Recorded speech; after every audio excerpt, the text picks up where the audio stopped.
flag was an indisposable part of a fighting unit. It served first as a communication tool. Verbal commands of a field officer could not be heard above the roar of the battle. So commands were made to the immediately adjacent color guard, and soldiers were trained to keep their eye on the flag, so movements were known as to how to proceed in action. Secondly, the flag was the heart and the soul of the fighting unit. Many brave color guard would lose their lives for the cause of advancing the colors. Enemy fire was concentrated on the color guard to bring the flag down, to eliminate the field commander, and hopefully disrupt the assault and break the morale of the advancing troops. The flag's capture was an unthinkable shame. An example, on July the 1st, 1863 at Gettysburg, remnants of the 16th Maine Infantry were surrounded by Confederate troops, and their capture was imminent. Rather than see their flag fall into the hands of the enemy, the flag was ripped into shreds, and the parts were hid on their person, even in their mouth. After guardians of the shredded pieces were released through prisoner exchange, incredibly, the remnants of the flag that survived were reunited and reassembled into a flag. Please listen to the following three incredible examples of dedication to the flag.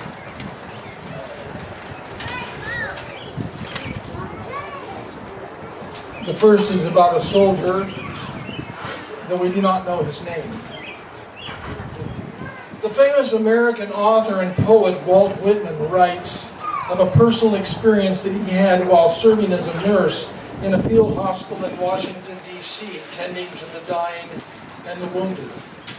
Whitman writes, "I have a little flag. It belonged to one of our cavalry regiments and was presented to me by one of the wounded. It had been taken by the Confederates in a cavalry fight, then rescued by our men in a counter skirmish. It cost 3 men their lives just to retrieve one 3 by 4 foot piece of cloth. Our men tore it from the breast of a dead rebel soldier and returned it safely to Union lines. The soldier who rescued the banner," the poet continues, "was very badly wounded, and his comrades knew to let him keep the flag. I was with him a good deal, and he entrusted the banner to me for safekeeping, as he did not expect to live much longer. There isn't a regiment, cavalry or infantry, that wouldn't have done the same."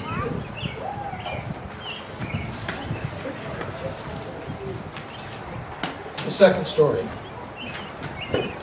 William Harvey Kearny joined the 54th Massachusetts Volunteer Infantry in March of 1863. He took part in the July 18, 1863 assault on Fort Wagner in Charleston, South Carolina.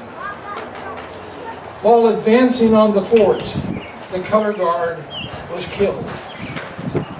Kearny intercepted the flag before it would have fallen to the ground and led the troops forward until he firmly planted the flag at the base of the ramparts, where he stood steadfast for all to see. He was wounded in the right arm and leg, in the chest, and a last shot grazed his head until Union forces were called to retreat, where Kearny struggled across the battlefield, refusing to relinquish the flag. Upon reaching the safety of the Union lines, he delivered the flag to another survivor of the 54th, saying, "Boys, I only did my duty." The old flag never touched the ground. For his heroic actions, above and beyond the call of duty, William Harvey Carney became the first black American soldier to be awarded the Congressional Medal of Honor.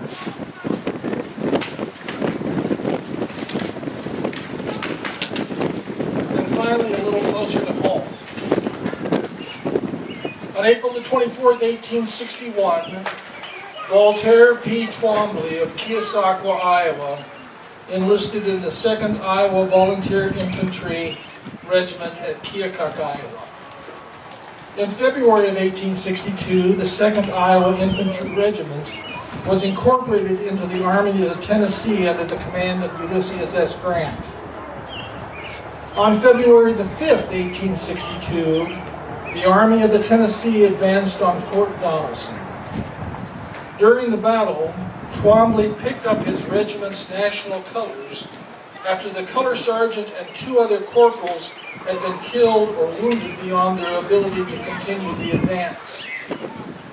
Twombly was almost immediately knocked to the ground by cannon fire, but rose again with the national colors in hand and successfully led the assault forward until the ramparts of Fort Donelson were overwhelmed and the battle won.